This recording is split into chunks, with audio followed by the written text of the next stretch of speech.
Hey everybody, Jono from Roye Training Adventures back again with another story, and this one's going to be a big one. I've stacked these trailers up at Dunedoo, come all the way to Newcastle, which is where we are now, and beautiful morning too.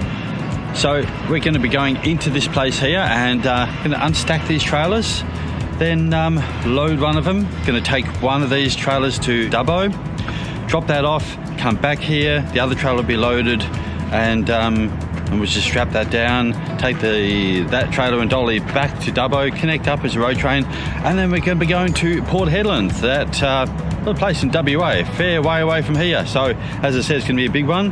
So grab some popcorn, lie back and enjoy the journey with us.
Trying to get through these cows and they just keep walking in front of me.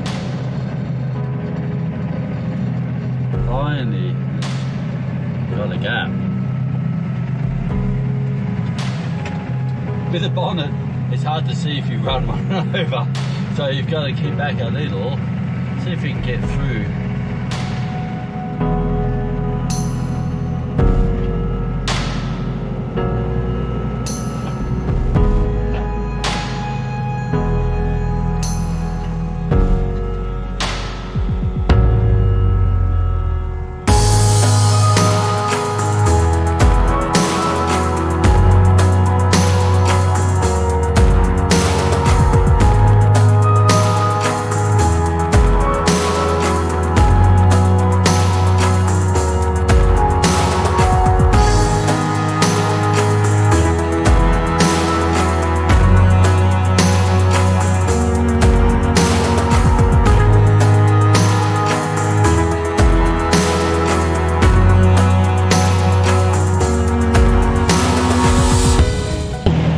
What a day. So we've loaded a bit, and I tell you what a day.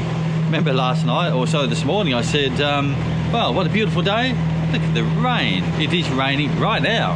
And yes, all my clothes have got wet too. So let's have a look at the load. This mess of steel, that's what we've got. And that's one trailer. The other trailer's half loaded. So I'm going to drop this back to Dubbo, and there's my dolly there, so we're going to run that back. Have I got keep the old rain off of here. So anyway, we're going to get some Hungry Jacks because I haven't eaten all day, and then we'll head off to Dubbo. So bear with us, and look at the rain just coming down. Anyway, we'll get going.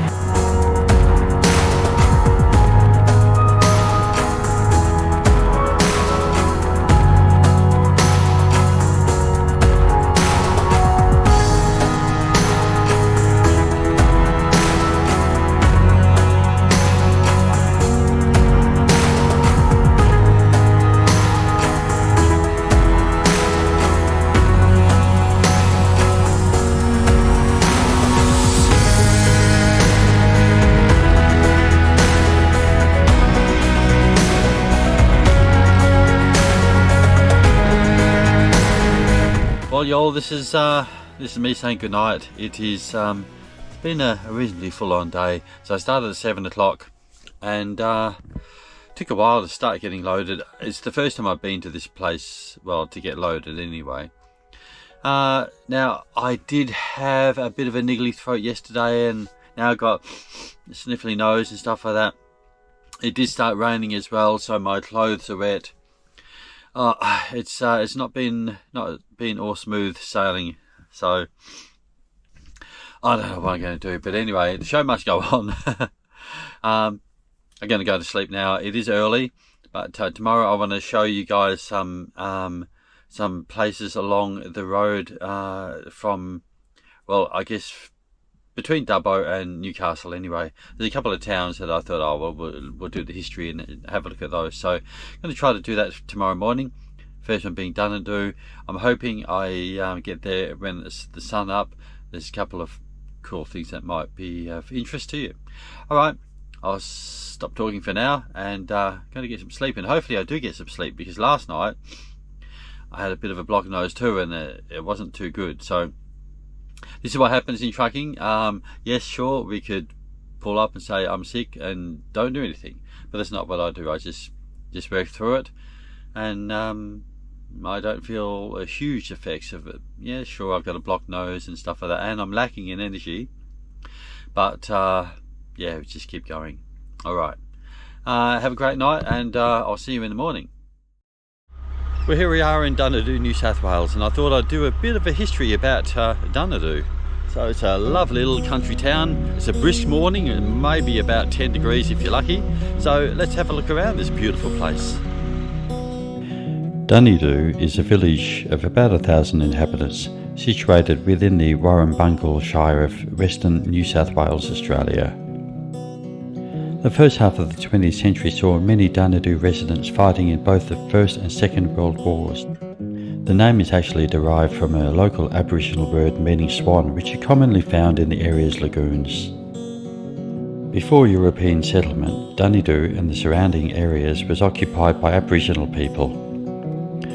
Allan Cunningham was the first British explorer to discover the area in 1823, before travelling to Pandora's Pass over the Warrumbungle Ranges.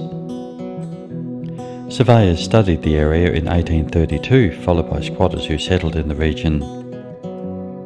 The town was founded somewhere in the 1840s and was originally known as Bolaro and later Redbank. Dunedoo remained a small village throughout the 19th century, and the nearby town of Kibora was considered to be the regional centre for many years. More of the town's heritage is celebrated at the Dunedoo Silo, where artists have painted a number of scenes, including a larger-than-life portrait of Winx, a retired champion Australian thoroughbred racehorse, and a famous rider, Hugh Bowman, who was born in Dunedoo.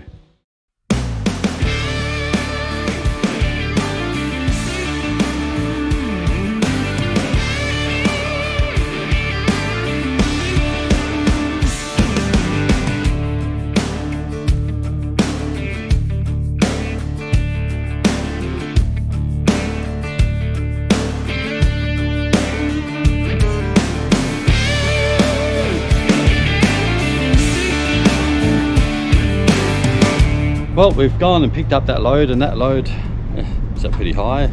Anyway, picked up this load, and now we're back in Dunedoo, and I thought to myself, well, we're getting back here at the right time. We can have some dinner, so why not finish talking about Dunedoo with a meal? So let's go across and see what kind of meal they put on. And I tell you what, I'm pretty picky, so I hope. Well, can you judge a country town or a place based on the local pub? Because that's where we're going, is the local pub. You saw pictures of it anyway. So I'm walking across there now and hope the locals don't mind being asked a few questions. Let's see if I can ask the questions. That might be a bit squirmish. Anyway, let's go in and see what's on the menu.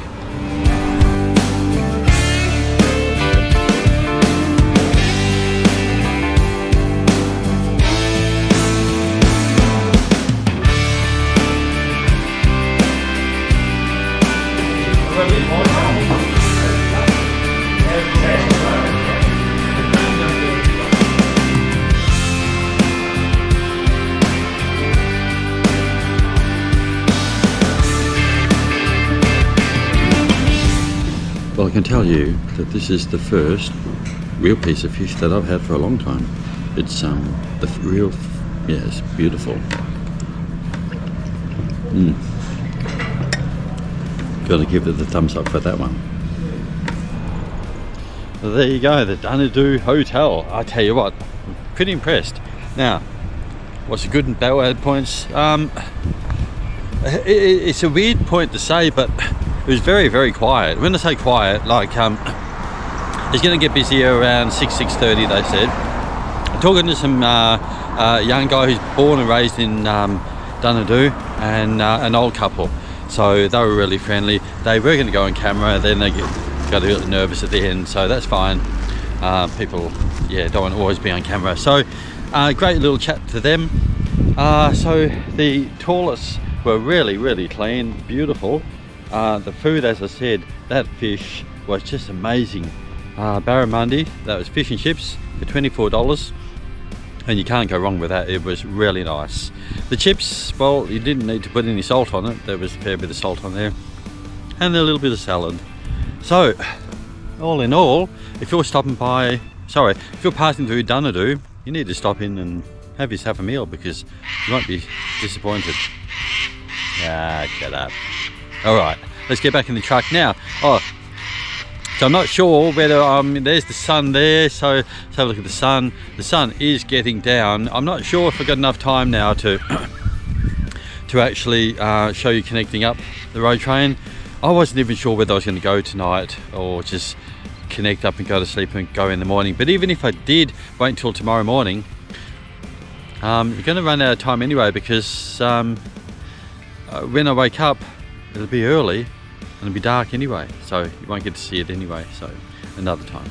Anyway, let's get going, because we got to keep the wheels turning.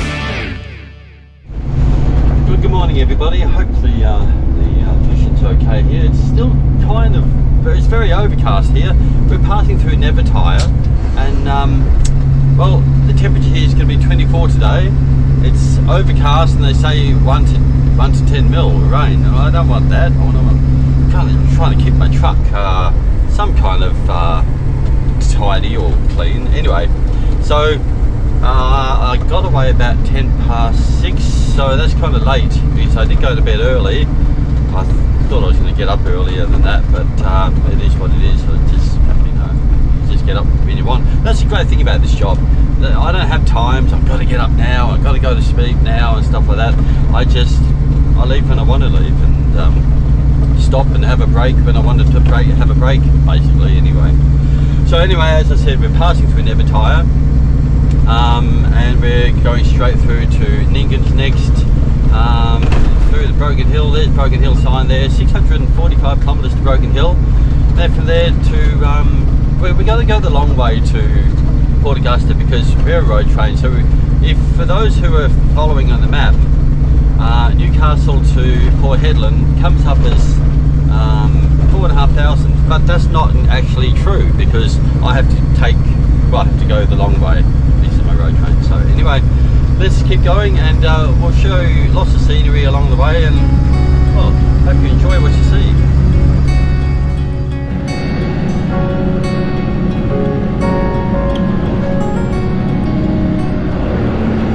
Sunset on the canyon road, One arm out my window, left and didn't tell a soul. Where I'm headed, I don't know. Life is heavy lately, nothing seems to go my way these days. So I'm just having my lunch, we call it. It's cold meat and salad. I bought it from Cobar, and I've bought this many times before, but from a different place, from the Ampol. The Ampol used to be able to make these, and sometimes you could get as cheap as $8 for this bowl. Now, I'm just gonna show you what we've got here.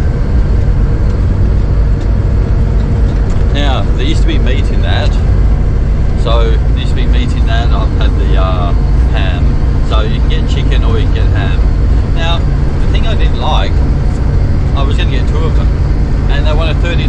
That's $14.90 each for some salad. And I said, wow, I could get a huge, bowl of grease for only costs $5. So if you want health food, you're going to pay.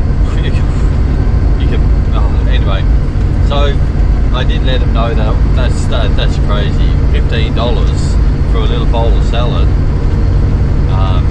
They really don't want us truck drivers and stuff to be healthy, do they? They just, you want a bowl of grease, no problems at all, $5. But if you want something healthy, expensive. So that's what us truck drivers have to deal with out here, and you wonder why we've got fat bellies and stuff like that. Anyway, I try, and so I did get one for $15, but I would have preferred two, because I don't know if you know this, but you can have salad, but it just kind of bloats you, like you just had a big glass of water, and then half an hour down the track, you're still hungry. So sometimes if you have two bowls of salad, then that's okay. For $30, man, you can get a big meal at a pub for that. So what do you do? Anyway.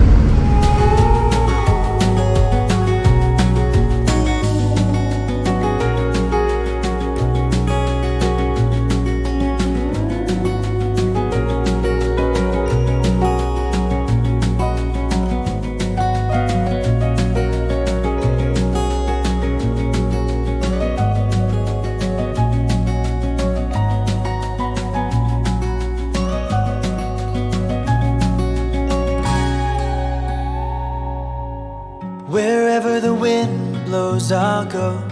I'm not chasing it. Alright, I pulled up at Wilcannia. This is still in New South Wales, and I thought I'd show you around Wilcannia, because it's a place that I like stopping. Well, don't really always stop, but the funny thing is, when you go through Wilcannia, when I've become a truck driver for the first time, people were saying, don't ever stop at Wilcannia. If you don't sleep there overnight, because, well, you might end up with your truck on bricks, or you may not end up with any fuel. And yeah, so, these birds. Yes, they're active like that. Anyway, let's go through a walk through Wilcannia. Then we're going to take the drone up and have a look around a little bit. Swimming up against the tide, wherever the wind blows, I know it's better than where. A bit of a time and temperature check. It is 10 past 1 and 22 degrees and a top of 27 today. I sound like a bit of a radio announcer. What do you reckon? Radio announcer, RTA FM. My voice has gone on croaky now. I sounded better when I was going through this. None of them were ever mine. Life is heavy lately, and good things can never stay that way. Feel the season changing, and I think it's about time I realized that I can still be someone new if I try. Wherever the wind blows, I'll go. I'm not chasing. Now, right here is something that I wanted to talk to you about. This is the Wilcannia, the old Wilcannia pub. I thought it had been closed, but right here, let me just show you here. Under this big tree here, all the Aboriginals sit right about here, and because as you can see the shade, it's wow, it is really cool here, isn't it? I know it's only 22 degrees, but it's beautiful under the here. So what they would do is all basically just congregate here, because Wilcannia in summer can be up to 48 degrees, and 48 degrees or 40, usually 45 to 48 degrees every single day, so it'd be pretty hot. I'm not really sure if they care about air conditioning. They would prefer to just sit under a tree and just enjoy each other's company. So anyway, they would be camped up right here under the shade, and I tell you what, there is a real cool breeze, so I tell you what, I think they've got it. They know how to live it up. It's better than where I've been. It's better than where I've been.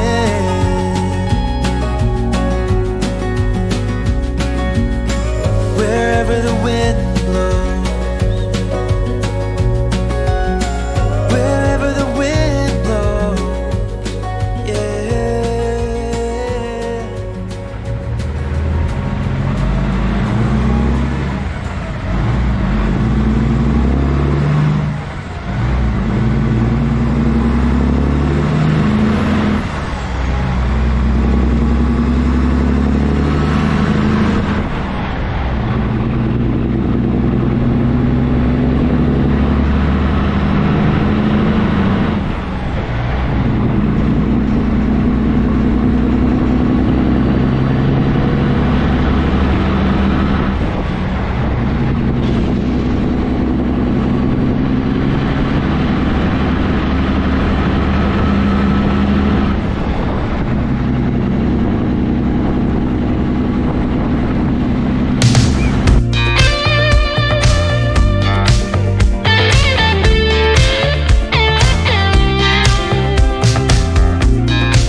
Right behind me is South Australia, and this is dangerous territory for us truckies. Why? Because back there somewhere, lying behind some hill, is Jeff from Manor Hill, waiting to pounce on us truckies. And that's what happens. Now, they don't get me. No, no, no. If they pull me over, well, I just take any fines to court. But most of my things, my logbook, my truck, everything's all right, so I don't have to worry about that. But other people do. Take this truckie.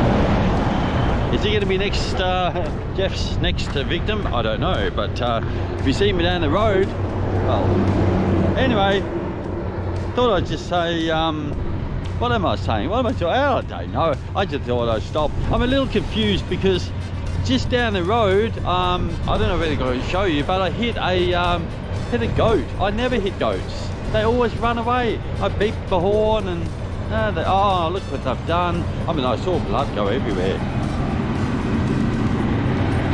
He did bend that back. Anyway, it's still dirty from all the bugs and stuff. I don't get to clean the truck because on the way up to Newcastle, well, there were bugs everywhere. There's always bugs around Newcastle. Now, the load is going really well, so that's good. And just up there, there's a big oversize. You can't see it, but maybe we'll put that on the video with the dash cam. Anyway,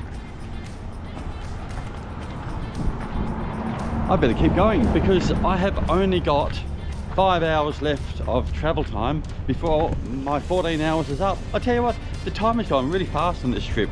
Today I left at what was it? I said 6 o'clock, and already we've only got 5 hours left. That's 9:30. That's it, it's all over. So anyway, I've been making the video and all this kind of stuff. I've been having a lot of fun, so let's get back in and see the kind of scenery we get to see further.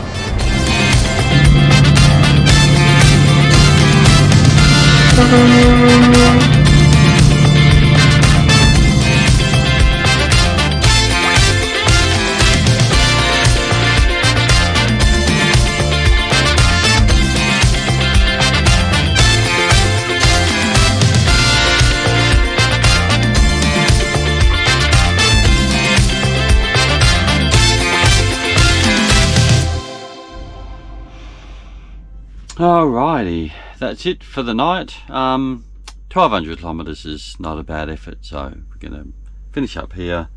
Got a few things to do before I go to sleep. Nearly at Port Augusta. Now, I have learnt that the highway is closed after Sojourner. There's another double fatality. So basically what's happened is 2 trucks have basically head on, and so the 3 people killed completely incinerated these trucks. The 2-up team, they don't even know who they are because just too badly gone. So this is a sad day for the trucking industry today. So the highway's closed, so I can only do another probably maybe 5 hours tomorrow unless the highway opens. So we'll see what happens. We'll just get the Sojourner. Hopefully they've done the investigation and cleared the highway and we can move forward. But a lot of people knew one of the person in the single truck, so people are a little sad about that, but yeah. So I will get ready for bed and see you in the morning.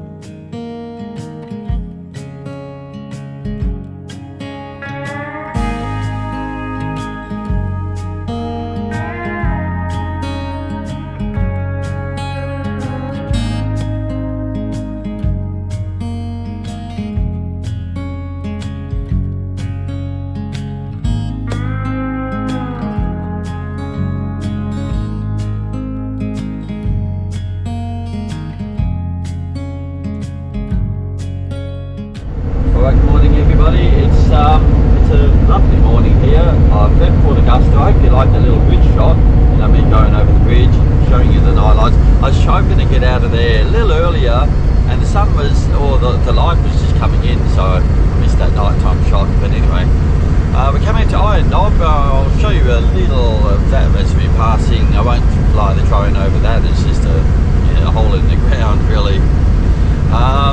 So that I haven't heard if the road has been opened yet. Remember the head-on crash between 2 trucks, so may not be able to go much further than Sojourner, but we do have another 450 kilometres before I get to that point of well, we have to get stopped or not.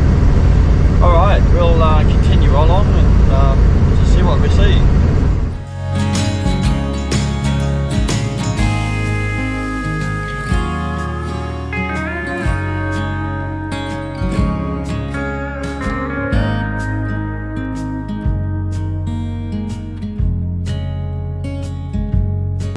Well, one thing yet Sojourner can't ever be mistaken for, and that is bad oysters. And that's where we're going right now. Here at the oyster barn, I'm going to walk backwards so you can see the place, is where we're going to have lunch. And I tell you what, they do make the best oysters. So let's put in an order. I'm not sure whether we'll go for natural or Kilpatrick. We're going to see if we can get half and half. Right, we've ordered. Now there's a couple of places you can sit while you eat and have a look, or sit on the roof and look at the ocean view. All right, we've got our food. I think I'm going to try the natural first because I'm really looking forward to this. I don't know why, it's so slimy, but so good.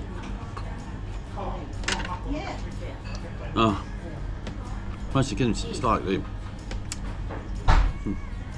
beautiful. Yeah, that's all I can say. I can't wait for more. Well, that was delicious, but unfortunately we can't hang around now. Got to get to the Bunda Cliffs so I can give you a couple of drone shots of the cliffs. Those are the best ones, aren't they?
That's not it there. Oh, gee, I thought I missed it.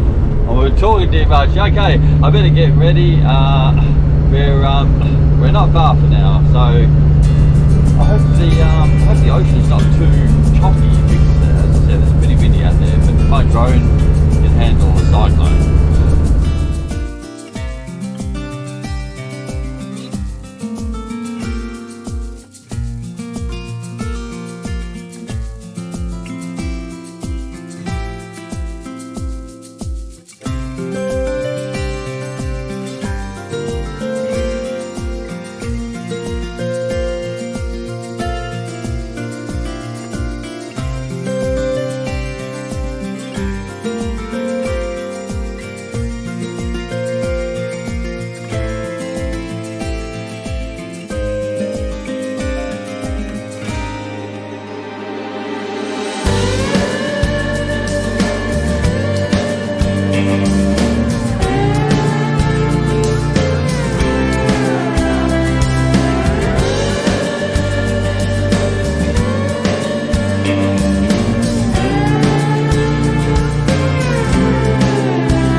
Well, there you have it, the Thunder Cliffs. It's a great old favourite. Now I'm going to walk across to the edge, but it's really windy and I don't have the external microphone on, so it's probably just going to be really icy. I might have to hold my hat. So let's just go for a walk. The wind's probably going to be too loud, but anyway.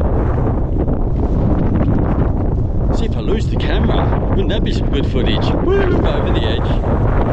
So I'm always nervous to get too close, so how close can I get?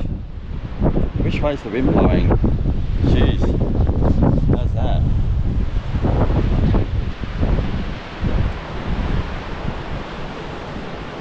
Okay, actually, let's just put the camera this way and see what it's like. I don't have my big tripod on over here, so